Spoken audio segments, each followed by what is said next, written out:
ڈرامے کی next episode میں آپ لوگ دیکھیں گے کہ کس طرح سے پریزے نے ٹھان لی ہے کہ وہ سلطان سے اپنا اور اسرا کا بدلہ لے کر ہی رہے گی۔ پریزے کرتی ہے نوفل کے ساتھ مل کر پلاننگ۔ نوفل کہتا ہے کہ میں سلطان کو بالکل بھی نہیں چھوڑوں گا، میں اسرا کا بدلہ بھی سلطان سے لوں گا۔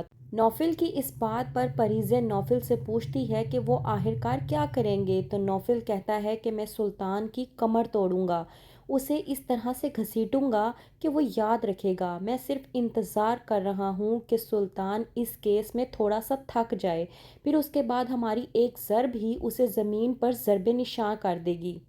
کہتا ہے نوفل پریزے سے کہ میں سمجھ نہیں پا رہا کہ چاندنی کیوں اتنی ڈھیلی پڑ گئی ہے۔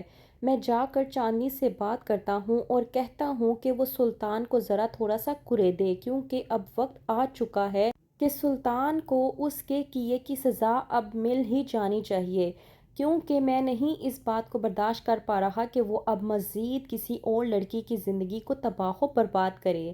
دیکھ لیا آپ نے، آپ ہی نے کہا تھا کہ ہو سکتا ہے کہ سلطان کو اسرا سے واقعی میں محبت ہو گئی ہو، اور میں نے آپ سے کہا تھا کہ سلطان جیسا انسان کبھی بھی کسی اور سے محبت کر ہی نہیں سکتا، اور دیکھ لیجئے آج وہی دن ہے کہ اس نے اپنی بیوی کو نیم پاگل کر دیا ہے اور اس کی بیوی اس سے خلا چاہتی ہے۔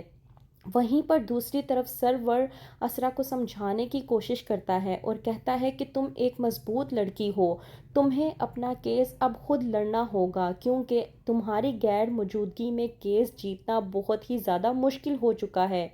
اسرا اپنے بھائی سرور سے کہتی ہے کہ میرے لیے یہ سب کچھ بہت مشکل ہے، میں نہیں سمجھ پا رہی کہ میں یہ سب کچھ کیسے کروں گی، میں بہت ہی کمزور ہوں۔ تو اس بات پر سرور اسرا کو سمجھاتا ہے اور کہتا ہے کہ تم کمزور نہیں ہو، بلکہ اس انسان نے تمہارے دماغ میں یہ تمام تر باتیں ڈال دی ہیں کہ تم کمزور ہو اور تم کچھ کر نہیں سکتی۔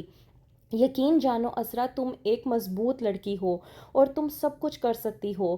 اس بات پر اسرا سرور سے کہتی ہے کہ میں کیسے یہ سب کچھ کروں گی، تو سرور اپنی بہن کو تسلی دیتے ہوئے کہتا ہے کہ تمہیں فکر کرنے کی ضرورت نہیں ہے، میں وہاں پر تمہارے ساتھ ہی موجود ہوں گا۔ میں دیکھتا ہوں کہ سلطان تمہارے ساتھ آخرکار کیا کرے گا۔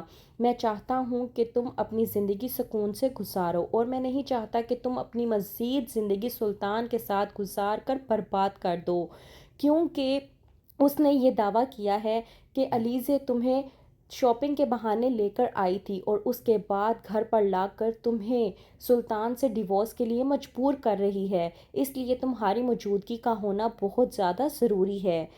اسرا مان جاتی ہے سرور کی بات اور کہتی ہے کہ میں آپ کے ساتھ جانے کے لیے تیار ہوں۔ وہیں پر دوسری طرف نوفل اور پریزے جو کہ اسرا کا ساتھ دینے کے لیے پوری طرح سے تیار ہیں، وہ بڑی ہی پلاننگ کر کے چاندنی کے ذریعے سلطان کو بلاتے ہیں اپنے پاس۔ آتا ہے سلطان چاندنی سے ملنے کے لیے، لیکن اسے اس بات کا اندازہ نہیں ہوتا کہ وہیں پر اس کو پریزے مل جائے گی۔ پریزے سلطان کو دیکھ کر سلطان کو آواز لگاتی ہے، وہیں پر تمام تر میڈیا کے لوگ بھی موجود ہوتے ہیں۔